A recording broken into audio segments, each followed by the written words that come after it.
এবং dangerous team তারা জয়লাভ করেছে। রানার আপ হয়েছে টনি কিং। আমাদের মধ্যে উপস্থিত রয়েছেন আপনি নামটা নেতা মোহাম্মদ আব্দুর রাকিব। এখানে যারা যে প্লেয়ার গুলো ছিল তাদের সকলকে এখানে আসার জন্য অনুরোধ জানাচ্ছি।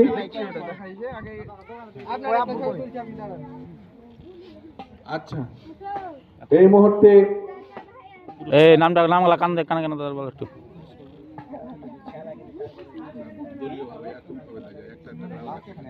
আপনি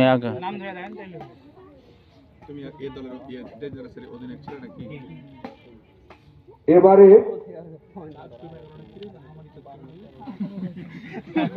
কারে নাই চালান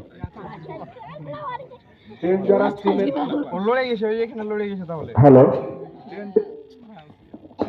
ডেঞ্জারাস টিমের অধিনায়ক মোহাম্মদ হাবিবুর রহমানকে ব্যাট করে দিচ্ছেন পুরস্কার।